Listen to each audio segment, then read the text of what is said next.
வணக்கம் நண்பர்களே. Cosmic yoga YouTube channel வாயிலாக உங்களை சந்திப்பதில் மிக்க மகிழ்ச்சி.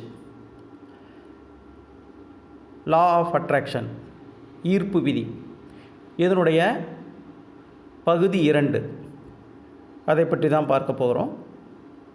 பார்ட் 1 பார்க்காதவங்களுக்கு ஃபஸ்ட்டு கமெண்ட்டில் அதற்குண்டான லிங்க்கை கொடுக்குறேன், நீங்கள் பார்த்துக்கொள்ளலாம். இந்த பிரபஞ்ச ஈர்ப்பு விதி என்பது மனம், எண்ணங்கள், சிந்தனைகள் இவற்றையும் தாண்டி உணர்வுகளுக்கு தான் மிக மிக முக்கியத்துவம் கொடுக்கப்படுது. நீங்கள் உணர்வு அப்படிங்கிற ஒரு விஷயத்தை மட்டும் புரிஞ்சுக்கிட்டால் மட்டும்தான் இந்த பிரபஞ்ச ஈர்ப்பு, அதாவது லா ஆஃப் அட்ராக்ஷன் என்பது உங்களுக்கு சக்ஸஸ்ஃபுல்லாக நடக்கும். நீங்கள் உங்களுடைய ஆசைகளையும் உங்களுடைய லட்சியங்களையும் அடைவதற்கு இந்த பிரபஞ்ச ஈர்ப்பு விதி பயன்படணும் அப்படின்னா உங்கள் உணர்வுகளுக்கு நீங்கள் முக்கியத்துவம் கொடுக்க வேண்டும். அதாவது இந்த மனம் ஏகப்பட்ட ஏராளமான சிந்தனைகளை, எண்ணங்களை தொடர்ந்து உருவாக்கிக்கிட்டே தான் இருக்கும், நினச்சிக்கிட்டே தான் இருக்கும். இந்த எண்ணங்களும் சிந்தனைகளும் உங்களுக்கு எதை போன்ற உணர்வுகளை கொடுக்குது அப்படிங்கிறத நீங்கள் முக்கியமாக பார்க்கணும். வெவ்வேறு விதமான செயல்பாடுகள் கூட உங்களுக்கு உங்களுடைய உணர்வு நிலையில் நிறைய மாற்றங்களை ஏற்படுத்தும். அதாவது உதாரணமாக, ஒருத்தருக்கு ஒரு சம்பவம் நடக்குது அப்படின்னா அந்த சம்பவம் அவருக்கு ஒரு விதமான உணர்வு நிலையை ஏற்படுத்தும். ஆனால் அதே சம்பவம் மற்றவருக்கு நடக்கும்போது அதே போன்ற உணர்வு நிலையை ஏற்படுத்துமா அப்படின்னா அங்கே இருக்காது, அதே போன்ற நடக்காது. ஏன்னா ஒவ்வொருவருடைய உணர்வு நிலைகளும் வெவ்வேறானது. அதாவது ஒருத்தர் ஒரு உணவு சாப்பிட்றாரு, அவருக்கு அந்த உணவு பிடிக்கும் அப்படின்னா அவருக்கு அந்த உணர்வு நிலையை கொடுக்கும், ஒரு மகிழ்ச்சியான ஒரு உணர்வு நிலையை கொடுக்கும். ஆனால் அதே உணவை அந்த உணவு அதிகமாக பிடிக்காத ஒருத்தர் சாப்பிட்டா அவருக்கு உணர்வு நிலை வேறு விதமாக இருக்கும். சரியா? எதுக்கு இந்த உணர்வை பற்றி பேசுகிறோம் அப்படின்னா, உங்களுடைய மனம் இருக்கு இல்லையா, இந்த மனம் வெவ்வேறு விதமான உணர்வுகள் இருக்குன்னு சொன்னோம் இல்லை, அதை புரிஞ்சுக்கங்க. அதாவது மகிழ்ச்சி, துக்கம், கோபம், அச்சம், அதிர்ச்சி, பாசம், காதல், சந்தோஷம், திருப்தி, மனநிறைவு, அமைதி, இழப்பு, வருத்தம், வலி, குறைபாடு, சோர்வு, இயலாமை, நாம் நினைக்கிறது போல் நடக்காத ஒரு நிலை, அது நமக்கு ஏற்படக்கூடிய உணர்வு நிலை, எதிரான சூழ்நிலைகள், பிடிக்காத சம்பவங்கள், அநியாயம், உங்களுக்கு எதிரான நிகழ்வுகள், அழுத்தம், பாதுகாப்பு குறைவு, பயம், ஆபத்து, பதட்டம், திடீரென்று நிகழக்கூடிய மாற்றங்கள், மகிழ்ச்சி, வெறுப்பு, அருவருப்பு, எரிச்சல், தவிர்க்கும் மனநிலை, இது போல் நம்ம உணர்வுகள் பல்வேறு விதமானது. ஆனால் நாம் இங்கே சொல்ல வர்றது என்னன்னு கேட்டிங்கன்னா, ஒரே போன்ற உணர்வுகள் எல்லோருக்கும் ஏற்படுவதில்லை. ஒரு உதாரணமாக சொல்கிறோம். இப்போ நீங்கள் ட்ராவல் பண்ணுறீங்க, ரொம்ப டிராஃபிக்காக இருக்குதுன்னு வச்சுக்கோங்க. அப்போ என்ன ஆகும்னு கேட்டிங்கன்னா, எல்லாத்துக்குமே ஒரு பதட்டமோ, ஒரு சிடுசிடுப்போ, ஒரு கோபமோ வர்றதில்லை. நிறைய பேர் ஒரு என்ஜாய் பண்ணவங்க கூட இருக்காங்க. அதாவது நிறைய டிராஃபிக் இருக்கும்போது கூட அந்த டைமிங்கை என்ஜாய் பண்ணி அந்த விஷயத்தை, அந்த ட்ராவலை அனுபவிக்கிறவங்க இருக்காங்க. ஆனால் ஒரு சின்ன டிராஃபிக் வந்தாலோ, ஒரு சிக்னலில் நிற்கிற மாதிரி இருந்தால் கூட அந்த சிக்னலில் ரிலாக்ஸாக இருக்க முடியும். நம்ம இவ்வளோ நேரம் ஓட்டிகிட்டு வந்தோம், அந்த சிக்னலில் கொஞ்சம் நேரம் இருந்தால் ரிலாக்ஸாக நம்ம அப்படி இப்படி திரும்பி பார்க்கலாம், ஏதாவது ஒன்றை ரசிக்கலாம். ஆனால் அந்த சிக்னல் போட்டுருச்சு, 90 செகண்ட்ஸ் இருக்குது, நம்மளால் எப்படி இங்கே நிற்க முடியும், கஷ்டமாக இருக்குது, நம்ம போகும்போது தான் இந்த மாதிரி சிக்னல் விழுகுமா, ஒரு 2 செகண்ட் முன்னால் வந்திருந்தோம்னா இந்த சிக்னலை தாண்டி போயிருக்கலாமா அப்படிங்கிற போன்ற உணர்வுகள் இருக்கும்.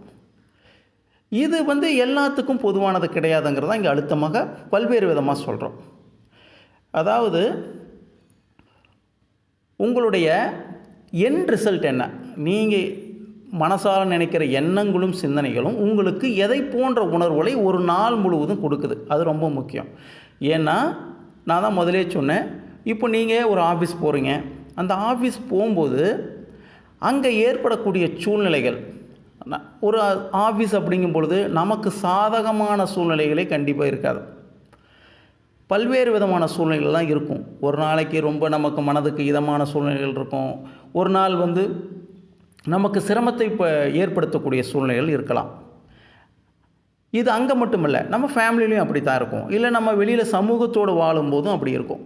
ஆனால் இங்கே என்ன நடக்குது அப்படின்னா, இதே உங்களுக்கு நடக்கக்கூடிய அதே சம்பவங்கள் மற்றவர்களுக்கு நடக்கும்போது உங்களுக்கும் அவருக்கும் இருக்கக்கூடிய உணர்வு நிலை என்ன அப்படிங்கிறத பார்க்கணும். நீங்கள் அந்த சுச்சுவேஷனை வந்து ரொம்ப கோபமாக டீல் பண்ணுறீங்க, இல்லை ரொம்ப பதட்டப்படுறீங்க, இல்லை ரொம்ப ஸ்ட்ரெஸ்ஸாக ஃபீல் பண்ணுறீங்க அப்படின்னு ஒரு கான்செப்ட் இருக்குது. அதே சூழ்நிலையை இன்னொருத்தர் வந்து இது அப்படித்தான் இருக்கும், இது நாம் ஒன்றும் பண்ண முடியாது, இதை ஏற்றுக்கிட்டு நாம் பாட்டு ஸ்மூத்தாக அந்த ஒர்க்கை பண்ணலாம் அப்படின்னு நினைக்கிறவங்க இருப்பாங்க. இப்போது உங்களுடைய உணர்வு நிலை எப்படி இருக்குது? ஒரு விஷயத்தை நீங்கள் உங்களுடைய உணர்வால் வந்து எப்படி அதை எடுத்துக்கிறீங்க அப்படிங்கிறது மிக மிக முக்கியம். இந்த உணர்வு நிலை தான் இந்த பிரபஞ்ச ஈர்ப்பு விதிக்கு மிக மிக முக்கியமானது. இந்த பிரபஞ்ச ஈர்ப்பு விதிக்கு மிக மிக முக்கியமானது உங்களுடைய எண்ணங்களும் சிந்தனைகளையும் தாண்டி உணர்வு நிலை என்பது தான். ஏன்னா எண்ணங்கள் பல வகைப்படும், சிந்தனைகள் பல வகைப்படும். அந்த சிந்தனைகளும் எண்ணங்களும் சூழ்நிலைகளும் உங்களுக்கு எதை போன்ற உணர்வு நிலையை ஏற்படுத்துது? நீங்கள் முதல்ல உங்களை அனலைஸ் பண்ணுங்கள். நாம் அடிக்கடி சிடுசிடுப்பான ஒரு நிலையில் இருக்கிறோமா, கோபமான நிலையில் இருக்கோமா, பதட்டமான நிலையில் இருக்கிறோமா? இந்த கோபமும் பதட்டமும் மன அழுத்தமும் பிரபஞ்சத்தில் பதிவாக மாறி மீண்டும் மீண்டும் அதை போன்ற ஒரு நிலையை தான் தொடர்ந்து ஏற்படுத்தி கொண்டே இருக்கும். சம்பவங்கள் வெவ்வேறு விதமாக இருந்தாலும் அந்த சம்பவங்கள் தொடர்ந்து உங்களுக்கு எதை போன்ற உணர்வுகளை ஏற்படுத்துகிறது? தொடர்ந்து நீங்கள் ஒரு கோபம் என்கிற உணர்வு நிலையில் தான் நீங்கள் அதிகமாக இருக்கீங்க, இல்லை சிடுசிடுப்பான ஒரு உணர்வு நிலையில் தான் இருக்கீங்க, இல்லை ஒரு சலிப்பான உணர்வு நிலையில் தான் இருக்கீங்க அப்படின்னா நீங்கள் வந்து உங்களை அனலைஸ் பண்ண வேண்டிய கட்டாயத்தில் இருக்கீங்க.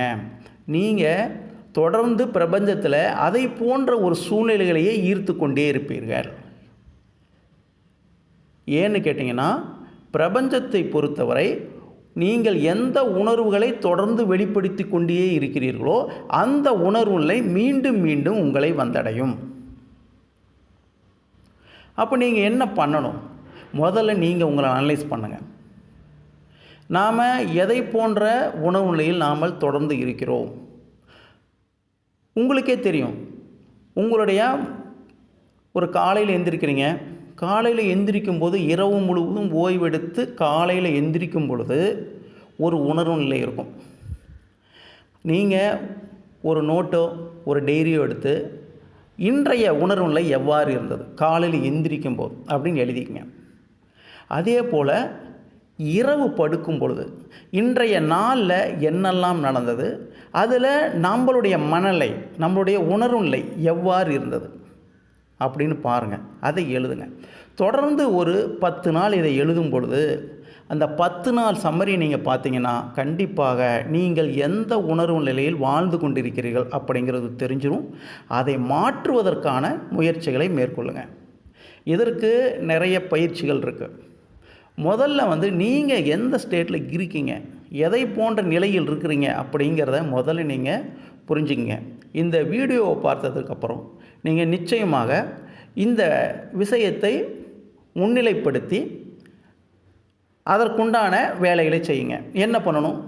அதற்குண்டான ஒரு டைரியோ அல்லது ஒரு நோட்டோ எடுத்து நம்மளுடைய உணர்வு நிலையை அதில் எழுதணும். இது மிக மிக முக்கியம். அதாவது இந்த பிரபஞ்ச ஈர்ப்பு விதி அப்படின்னு சொல்லும்பொழுது நான் வந்து இதை நான் சொல்லிக்கிட்டே இருக்கேன், நன்றி நன்றின்னு சொல்லிக்கிட்டே இருக்கேன், இல்லை வந்து நான் நேர்மறையாக எண்ணத்துக்கு முயற்சி பண்ணிக்கிட்டே இருக்கேன். இந்த நேர்மறை எண்ணங்களும் உங்கள் உணர்வு நிலையில் அது நேர்மறையாக இருக்கணும். நல்லா புரிஞ்சுங்க. ஒரு நேர்மறை எண்ணம்னு சொல்லிட்டு ஆர்டிஃபிஷியலாக அதை நேர்மறையாக எண்ணுவதை விட அது உணர்வு நிலையாக மாறணும். இப்போ நன்றி அப்படின்னு சொல்கிறீங்கன்னா அந்த நன்றி என்பது முழுக்க முழுக்க உங்கள் மனம் வந்து அப்படியே உருகி அந்த நன்றியை சொல்லணும். சரிங்களா? இது வந்து அடுத்த பதிவில் நம்ம பார்ட் 3ல் ஒரு பயிற்சியை சொல்கிறோம். அந்த பயிற்சி எதோடு இணைந்தது, அதை எப்படி செய்யணும், அதனால் ஏற்படக்கூடிய விளைவுகள் என்ன அப்படிங்கிறத நம்ம அடுத்த பார்ட்டில் பார்க்கலாம். நன்றி நண்பர்களே.